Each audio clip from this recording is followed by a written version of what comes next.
ഞാൻ രണ്ട് ട്രേഡ് എടുത്തിട്ടുണ്ടായിരുന്നു. ഒന്ന് ഗോൾഡിലും ഒന്ന് ലൈറ്റ് കോയിനിലും. ഗോൾഡിൽ ഓൾമോസ്റ്റ് 1:9 റിസ്ക് റിവാർഡ് ടാർഗറ്റ് വെച്ചത്. പക്ഷെ 1:4 ആയപ്പോൾ നമ്മൾ ടാർഗറ്റ് ബുക്ക് ചെയ്തു. അതേപോലെ ലൈറ്റ് കോയിനിൽ 1:3 റിസ്ക് റിവാർഡാണ് വെച്ചത്. അത് നമുക്ക് ടാർഗറ്റ് കറക്റ്റായിട്ട് ഹിറ്റ് ചെയ്തിട്ടുണ്ട്. അപ്പൊ രണ്ടിന്റെ ട്രേഡ് റീക്യാപ്പിലേക്ക് നമുക്ക് നോക്കാം. ഫസ്റ്റ് ലൈറ്റ് കോയിന്റെ ട്രേഡ് റീക്യാപ്പിലേക്ക് നോക്കാം. നമ്മൾ എൻട്രി എടുത്തത് 50 മിനിറ്റിലായിരുന്നു. സ്ട്രക്ചർ മാപ്പിംഗ് ചെയ്തത് 5 മിനിറ്റിലായിരുന്നു. ഓക്കെ, അപ്പോൾ 5 മിനിറ്റിൽ നമ്മൾ സ്ട്രക്ചർ മാപ്പിംഗ് നോക്കിക്കഴിഞ്ഞാൽ നമുക്ക് ഈ ഒരു പോയിന്റിൽ ഇൻഡ്യൂസ്മെന്റ് എടുത്ത് കാണാൻ പറ്റും. അതേപോലെ തന്നെ ഇൻഡ്യൂസ്മെന്റ് എടുത്തപ്പോൾ ഈ നമ്മളെ ബ്രേക്കോ സ്ട്രക്ചർ പോയിന്റ് ആയി. ഇവിടെ ബ്രേക്കോ സ്ട്രക്ചർ മാർക്ക് ചെയ്തു. അതിനുശേഷം മുകളിലേക്ക് ഒരു മൂവ് തന്നു. അതേപോലെ തന്നെ താഴോട്ടേക്ക് ഈ ഒരു പോയിന്റ് നമ്മളൊന്ന് 50 മിനിറ്റിലേക്ക് നോക്കിയപ്പോൾ ഇവിടെ ഒരു വാലിഡ് ആയിട്ടുള്ള ഓർഡർ ബ്ലോക്ക് കണ്ടു. ഈ പോയിന്റിൽ ഇതാണ് നമ്മൾ വാലിഡ് ആയിട്ട് ഓർഡർ ബ്ലോക്ക് സെലക്ട് ചെയ്തത്. അപ്പോൾ ഈ ഓർഡർ ബ്ലോക്ക് വാലിഡ് ആവേണ്ട റീസൺ എന്ന് പറയുമ്പോൾ നമുക്ക് ഇവിടെ ആവശ്യമായിട്ടുള്ള ഒരു ഇൻഡ്യൂസ്മെന്റ് ഈ പോയിന്റിൽ ഈ ഇൻഡ്യൂസ്മെന്റ് കളക്ട് ചെയ്തിട്ടുണ്ട്. ഇൻഡ്യൂസ്മെന്റ് കളക്ട് ചെയ്തതിന് ശേഷമാണ് ഈ ഓർഡർ ബ്ലോക്ക് കളക്ട് ചെയ്യുള്ളത്. അപ്പോൾ ഇവിടെ നമ്മൾ ഡയറക്റ്റ് എല്ലാവരും ചെയ്തത്. അപ്പോൾ ടാർഗറ്റ് വെച്ചുള്ളത് ഈ ഒരു ലോ വരെ നമ്മൾ ടാർഗറ്റ് വെച്ചാൽ ടാർഗറ്റ് കറക്റ്റായിട്ട് ഹിറ്റ് ചെയ്തിട്ടുണ്ടായിരുന്നു. ഓൾമോസ്റ്റ് 1:3 RR ഇതിൽ ക്യാച്ച് ചെയ്യുള്ളത്. ഓക്കെ, ഇതായിരുന്നു ലൈറ്റ് കോയിന്റെ ട്രേഡ് റീക്യാപ്പ് വീഡിയോ. ഇനി അതേപോലെ നമുക്ക് ഗോൾഡിന് നോക്കാം.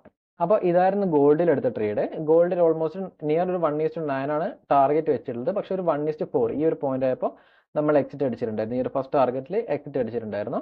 അപ്പോൾ ഈ എൻട്രി വരുന്നത് higher time frame plus lower time frame ഒരു എൻട്രി ആണ്. അതായത് 1 ഹവറിലായിരുന്നു ഞാൻ POI സെലക്ട് ചെയ്തത്. ഇവിടെ എനിക്ക് 1 ഹവറിൽ ഒരു POI ക്യാൻഡിൽ കാണാൻ പറ്റി. ഈ ഒരു ക്യാൻഡിൽ 1 ഹവറിൽ POI സെലക്ട് ചെയ്തത്.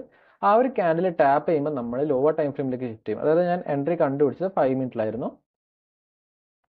അപ്പോൾ 5 മിനിറ്റിൽ നമ്മൾ സ്ട്രക്ചർ നോക്കിക്കഴിഞ്ഞാൽ ഈ ഒരു പോയിന്റ് ഇവിടെ നമുക്ക് ടാപ്പ് ആയതിനു ശേഷം നമ്മൾ ഡൗൺ ട്രെൻഡ്, അതായത് ലോവർ ഹൈ ആ ഒരു ട്രെൻഡിലേക്ക് ഷിഫ്റ്റ് ആണ് നമ്മൾ നോക്കുന്നത്. ഓക്കെ, അപ്പോൾ ഇവിടെ നോക്കിക്കഴിഞ്ഞാൽ എനിക്ക് ഈ ഒരു സ്ട്രക്ചർ ഇവിടെ നോക്കിക്കഴിഞ്ഞാൽ ഇങ്ങനെ ഈ ഒരു സ്ട്രക്ചർ ഇവിടെ കാണാൻ പറ്റുന്നുണ്ടാവും. ലോവർ ഹൈ ഈ ഒരു സ്ട്രക്ചർ ഫോം ഉണ്ട്. അപ്പോൾ അതിനുശേഷം ഞാൻ നോക്കുന്നത് ഇവിടെ ഒരു ഇൻഡ്യൂസ്മെന്റ് എടുത്തതിന് ശേഷം മുകളിലുള്ള ഒരു ഓർഡർ ബ്ലോക്ക്, അതായത് ലോവർ ടൈം ഫ്രെയിമിലുള്ള ഒരു സപ്ലൈ സോണാണ് നമ്മളിവിടെ എൻട്രി എടുത്തുള്ളത്. ഈ സെയിം ക്രൈറ്റീരിയ, അതായത് ഇവിടെ ലോവർ ഹൈ ഷിഫ്റ്റ് ചെയ്ത് പോകുന്ന സമയത്ത് ഇവിടെ എനിക്ക് ഇൻഡ്യൂസ്മെന്റ് എടുത്തു. ഈ പോയിന്റിൽ ഇൻഡ്യൂസ്മെന്റ് എടുത്തു. അതിനുശേഷം മുകളിലുള്ള ഓർഡർ ബ്ലോക്ക്, അതായത് ഞാൻ 5 മിനിറ്റിൽ ഈ ഒരു ക്യാൻഡിലായിരുന്നു ഓർഡർ ബ്ലോക്ക് ആയിട്ട് മാർക്ക് ചെയ്യുള്ളത്, ഈ ക്യാൻഡിൽ. ഓക്കെ, അപ്പോൾ അതിൽ ടാപ്പ് ചെയ്യുമ്പോഴായിരുന്നു നമ്മൾ എൻട്രി വെച്ചിട്ടുള്ളത്. അവിടെ ടാപ്പ് ചെയ്യുമ്പോൾ എൻട്രി വെച്ചു. സ്റ്റോപ്പ് ലോസ് വെക്കുന്നത് ഈ ഒരു ഹൈയിലുള്ളത്. ഈ ഒരു ഹൈന് ഇവിടെ മുകളിലാണ് നമ്മൾ സ്റ്റോപ്പ് ലോസ് വെച്ചിട്ടുള്ളത്. ടാർഗറ്റ് വെച്ചിട്ടുള്ളതെന്ന് പറയും അതുകൊണ്ട് 1:9 RR ആണ് ഇതിൽ ടാർഗറ്റ് വെച്ചിട്ടുള്ളത്. ഈ ഒരു ലോ ആണ് ടാർഗറ്റ് വെച്ചത്.